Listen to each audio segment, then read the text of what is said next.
Say it ain't so. The Reds are shut down because the Rona has made its way to their clubhouse. We have the latest on the situation. Plus, it was a scary moment when I might not have had my senior season. Roger Bacon running back Corey Kiner is one of the best running backs in the country. With mind-boggling stats and a college commitment secured, what more does he want to accomplish? We find out when he walks 100 yards with me. And the Big Ten won't be playing games this fall. We caught up with some of the disappointed local players that this decision affects. From WCPO 9 Sports, this is Sports of All Sorts. What up? Welcome to Sports of All Sorts. I'm Reggie Wilson. Maneuvering through this Major League Baseball season is hard enough with so many consecutive games being played in a short amount of time. But the pandemic is now presenting challenges for the Reds beyond the field. And that's where we start tonight. Friday, a yet-to-be-identified Reds player tested positive for COVID-19, and the last two games of the weekend series against the Pirates was postponed. Cincinnati is now the third team to call off games because of the virus, behind the Marlins and Cardinals. The team has already dealt with a positive case once before this season with Matt Davidson after opening day, but the games did not stop. So that's what makes this latest situation so different. MLB.com Reds reporter Mark Sheldon says that's purposeful. Now that we've seen how bad an outbreak can be and what it can do to a schedule, having this one positive test, having the fact that they didn't find out about it until the very end of the game on Friday night, they wanted to make sure that nobody on the Reds or the Pirates were infected. So they really had to go extra cautious because they didn't want to let somebody on the field and play. I think they've learned that now from what happened in Miami and certainly with St. Louis. Those were very hard to knock down outbreaks. So what happens next? The Reds are still awaiting the results from Sunday's tests, which likely won't come back until Monday, according to Sheldon. So no doubleheader with the Pirates on Monday, and this weekend's games will be rescheduled. The Reds are supposed to go on a 10-game road trip this week, starting with the Royals, but it's all still up in the air. Hope is they can go on and fly to Kansas City on Tuesday and open that 2-game series. We don't know yet if anyone else besides the first player tested positive. I haven't heard any results about other players or staff members. But right now they're kind of just awaiting word to see what happens next. The Bengals gained a player and lost another this week. One of their big offseason additions, cornerback Trey Waynes, has a pectoral injury and could be out a couple months. And the team signed former Pro Bowl defensive tackle Mike Daniels to a 1-year deal Wednesday to beef up the line. But let's talk about Joe Burrow. He's going to be the guy day one. Wide receiver Tyler Boyd has been catching passes from Joey B in camp, and so far, he's impressed.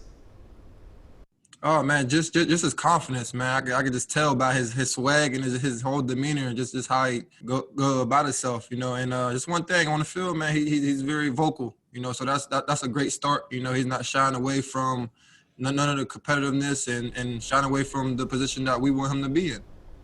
UC will open their 2020 college football season against Austin Peay on September 19th at Nippers Stadium, 2 weeks after the original start date. The Bearcats announced the schedule change on Friday. It allows for a month-long gap between the opener and the start of AAC play. And the Big Ten became the first Power 5 conference to postpone fall sports this week and try to resume in the spring. Of course, that affects Ohio State football. Head coach Ryan Day thinks the best case scenario is to start games the first week of January and have an 8-game season. He hopes they can come up with a schedule in the next few weeks. But just today, Ohio State quarterback Justin Fields started a petition requesting that the Big Ten immediately reinstate the 2020 football season. More than 130,000 people have signed so far, so stay tuned. And the Big Ten news does impact several local tri-state athletes around the league. Keenan Singleton has the story. It was just 7 days ago, a week most years, but somehow far longer in 2020, that the Big Ten released its schedule. Yesterday, Ryan Day's Buckeyes and the rest of the conference wrote losses next to all 10 games. You don't just wake up the next morning and everything's fine. Not when you invested this much time and effort into it. It's not fine. It's devastating. Discontent will not wait till winter. There will be no Big Ten football this fall. The bigger game of life had other plans. We would have preferred to play like everybody else with the passion that our student athletes have, but the end of the day, the medical advice and the science overruled. Gene Smith is Ohio State's director of athletics, and he cautioned for months about this possibility. Still, it wasn't easy for him to deliver that news to Danny Vinansky and the rest of his Buckeye teammates. Vinansky is a backup quarterback at Ohio State and former CHCA star. For the guys who came back, have been here 4 or 5. We have Justin Hilliard's been here 6 years, I really hurt for them right now. Put in so much and, prepared so well for this to be their last season. Chase Wolf's third season at Wisconsin exploded too. The ex-St. X Bomber just one of several Tri-State natives playing in the Big Ten. A lot of us kind of saw this coming, but it still kind of hit us when we got the text. It was official. We started to realize that, this is actually, true. And we started to get a little upset and sad. The debate if this move was also made to avoid the NCAA recognizing their athletes as something more than amateur wasn't a discussion Big Ten League Commissioner Kevin Warren was willing to have. And understand they're not professionals. These are amateur athletes. The next day can't come soon enough. There's this time of mourning, but we're focused on this, of getting this season in the spring or winter or however you call it, going in January. So we have something to work towards. And it is going to be very, very difficult. This whole year has been difficult. Keenan Singleton, WCPO 9 Sports. Thanks, Keenan. Joining me now is the always busy Mike Dyer, who also talked to several players affected by this Big Ten news this week. Mike, how disappointed were these guys? Without a doubt, Reggie, it was sadness, it was disappointment, and it was really uncertainty about the future, too, especially talking to the quarterbacks, Danny Vinansky, a CHCA product, who's at Ohio State, and then Chase Wolf, a former St. X standout who's at Wisconsin. Literally talked to them both within an hour after the news broke from the Big Ten Conference. And, you could tell that it was just they heard a lot of rumors, even going back to Monday and then into Tuesday with practice. And just, I think their coaching staffs, at both schools, kind of informed those players that, hey, something could be coming. And I think they had an inkling as well. But it was little consolation because obviously the reality is very, very stark right now that there will not be Big Ten football this fall, which is very significant. Mike, stick around. We want to get your knowledge about high school football a little later. Sounds good. So I want to hear from you. With the Big Ten and Pac-12 now out of the mix this fall, it begs a question. Will we see college football games this fall? And what do you think it looks like? Tweet me at Reggie Wilson TV and make sure to use the hashtag SOAS. Well, Corey Kiner has accomplished a lot in 3 high school football seasons, and the Spartan earned a chance to become a Tiger next fall. Coming up, what he says he's looking forward to in his last season at Roger Bacon. He would come to me and my wife and talk about, I wished I could hear like you. And still to come, new technology is helping a Bracken County teen live out his football dreams. Caleb Noe makes his Sports of All Sorts debut with this story.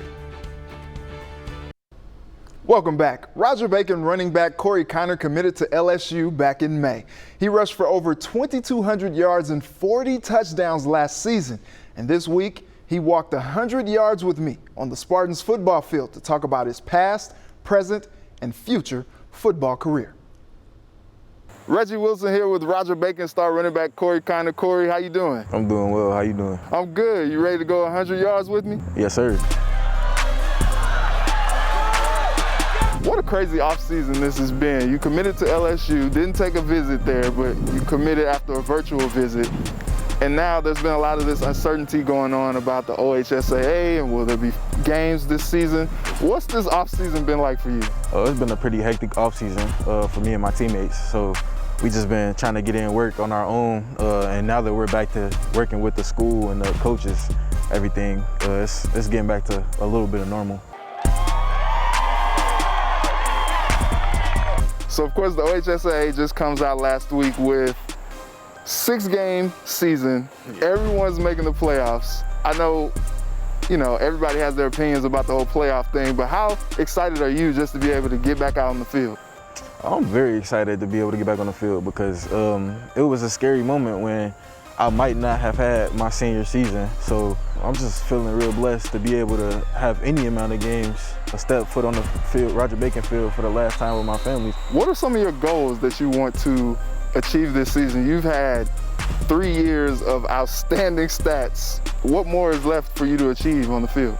As far as individual achievements, if I get those, then I get them. But if I don't, then I'll be more than happy if I get my team to a state championship and win the state championship. What do you hope is your legacy here at Roger Bacon and just in Ohio high school football? I hope that all my records and things stand like that.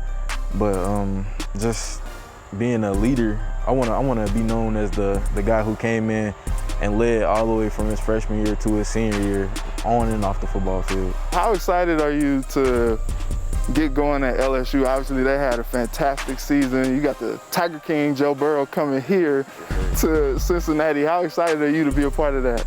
I'm very excited. As far as getting down to campus, I'm just excited to be able to get an education at a school like Louisiana State University. They just won a national championship, so everything is lined up perfectly for me to come in and work myself, get better, and possibly start sometime in my career there. So it's all lined up pretty well. All right, Corey, we've reached the end zone, the first touchdown of the season. How about that? It feels fantastic just to be back on the field. Did it seem like 100 yards to you? No, sir. I could do it over again. I could do it all day, really. Naturally. Well, Corey, thanks so much for taking the time. Thanks for going 100 yards with me. I appreciate your time. Thank you. That was a lot of fun. Thanks again to Corey for hitting the field with me. But will he do so in the fall? Joining me once again to talk about the latest with the OHSAA is our high school sports insider, Mike Dyer. Mike, we're expecting a big announcement from the governor this week. What's the latest on high school football? Everything is trending toward a high school football season, Reggie. And even the governor, Mike DeWine, mentioned that they're preparing plans this weekend, talking with the Ohio Department of Health and the OHSA and making sure these return to play guidelines are set for Tuesday's announcement. And DeWine even indicated about spectators will be reduced. And, there's going to be some adjustments. It's not going to look like Friday night football that we're used to, obviously. So, but all indications, even the football administrator, the OHSA Assistant Commissioner, Bo Rugg, went on record to a Youngstown TV station this week saying all indications are it's a go. So I think from all indications, there's going to be positive news on Tuesday for those contact sports. That's football, soccer, and field hockey for those schools to be able to play other schools and start their seasons. How excited are these teams about getting the news they've been hoping for? It's been a long time coming, Reggie, because as we all know, the high school football season starts the week of August 24th. The soccer and field hockey seasons, they start this Friday, actually. So everybody's been waiting, whether or not there be the answer of yes or no. We have the non-contact sports have already gotten into their seasons, but, these football coaches, a lot of them are wondering, are they going to be able to get one scrimmage before the season starts? And those questions are still unknown right now because the OHSA has suspended all scrimmages for contact sports. So everything that I can read into and have heard, it sounds like everything's just a go for week one starting August 28th. So I don't know if that means a scrimmage is able to be placed in there somewhere within the next 7 to 10 days or not. But, with a 6-game regular season schedule and everybody making the playoffs, I think all these coaches are excited for the opportunity. Middletown made the decision to suspend fall sports a few weeks back. And this week, we got some news that they might be opening things back up. Yeah, this is an ongoing situation that I continue to watch, obviously. So basically what happened on Friday was the Middletown City School District announced that athletics and extracurriculars have had a partial lift of their suspension. So in other words, the football team, for example, and all fall sports at Middletown, but the football team is able to return Monday, which is the first day of school. Now remember, Middletown is in remote learning to start this school year. So the football team is able to go back to phase 1 of the OHSAA guidelines. So if everybody has followed this, it's been a long journey this summer, but basically that's going back to May 26th when the governor's office started its reopening plan for athletics. So basically you still have to keep the distance of a minimum of 6 feet between everybody. So there'll be no contact, no tackling for Middletown for at least 14 calendar days. So again, these are only recommendations, not to say that the school district can't change after Governor DeWine's announcement on Tuesday, but for the time being, there'll be no tackling, but the coaches are able to return So these aren't just going to be player-led practices, in other words. So why the reverse course? Middletown Superintendent Marlon Stiles Jr. said that really appreciated seeing the student athletes take charge of their own practices, but he thought it would be best to see these practices being conducted by the Middletown coaches, obviously. So Middletown's football season, I'm going to use football as this example just because everybody's been talking about contact sports. Right now, their week one, we're not quite sure if they're able to play August 28th because the fall sports season is still under suspension. This is only a partial lift of that. So it remains to be seen. You know, there was a GMC meeting this past week with a lot of their athletic directors, and Middletown was on that schedule. But it just remains to be seen when they're able to fully go and be able to have full contact and just the regular football practices, as it were, to get ready for the season. Mike, always on top of it. Thanks as always for keeping us informed. Thanks, Reggie. Appreciate it.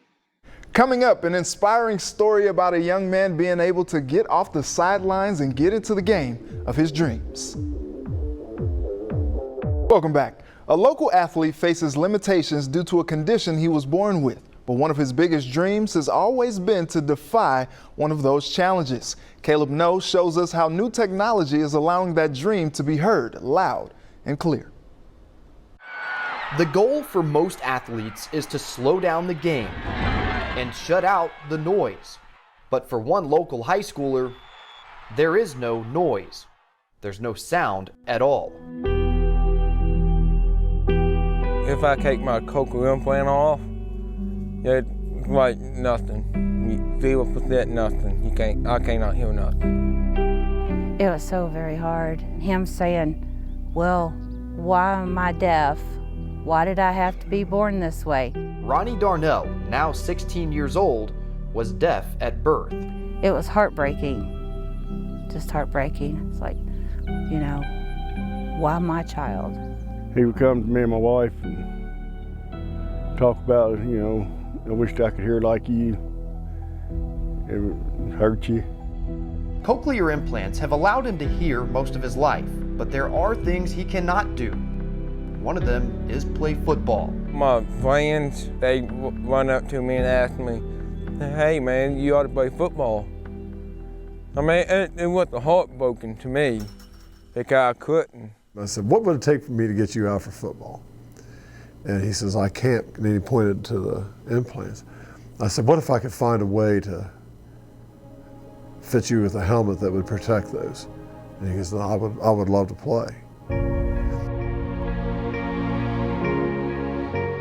They got in touch with a company called Schutt, which makes football helmets. And it turns out the company recently developed a new technology. It has probes that come out.